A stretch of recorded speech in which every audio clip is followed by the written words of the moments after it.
I think just sending a message to every woman that they can,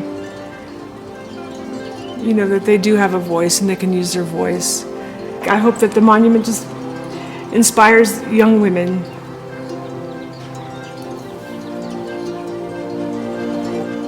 Little girls.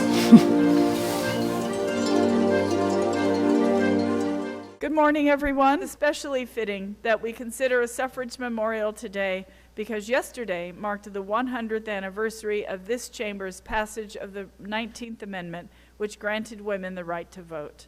And so I'd be remiss if I didn't mention here today, I appreciate the fact that the monument will include African-American women. The women's right to vote didn't apply to all women.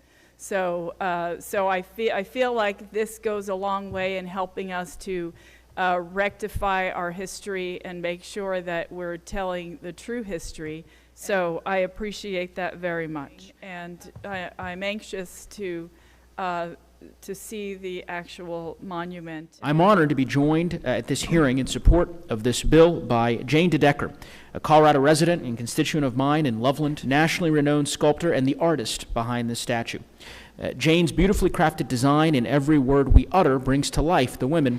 Designed by renowned sculptor Jane DeDecker, who is here sitting behind me today, the statue we are discussing will be cast in bronze that we face, right? There is no other monument in Washington, D.C. right now dedicated to this history story, and it will be there to tell this public history of this movement for women's equality in a way that has never been told before, and that is so powerful and so important.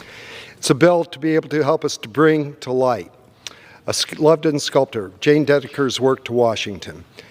Madam Speaker, I must take a moment to thank the advocates who have worked on this legislation for many years. Jane DeDecker, who is a constituent of mine in the wonderful community of Loveland, Colorado, who conceptualized the statute for which our bill is named. In the affirmative, the rules are suspended, the bill is passed, and without objection, the motion to reconsider is laid on the table. Today I'm honored to sign legislation to create a monument in our nation's capital that will commemorate the brave pioneers of women's suffrage. I'm the Vice Chair of the Women's Suffrage Centennial Commission. I want to thank you for signing this legislation today. I also want to thank you for supporting this monument earlier in your social media, which really helped when we went to pass it through Congress. I want to thank all the members of Congress, Congressman Tipton, who's here today, as well as Congressman DeGoose, Senator Gardner, Senator Bennett, who helped us with this legislation. And the sculptor of the statue, Jane DeDecker, who has created the model. We're really looking forward to see the full statue installed in Washington, D.C.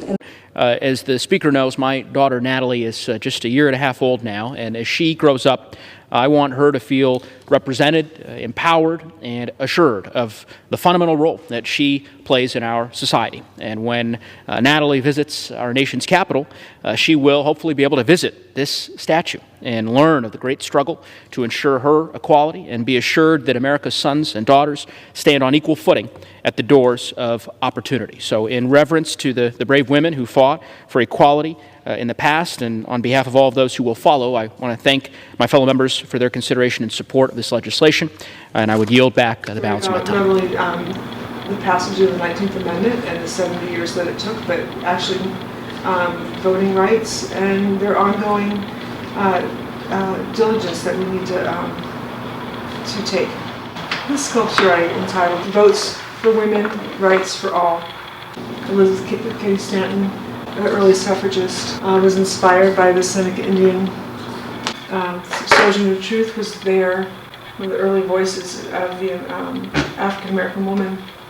At the passage of the 19th Amendment, Alice Paul draped the ratification flag. Ida B. Wells and Mary Church Terrell, true patriots for the cause. In 1952, the Chinese Americans were considered citizens.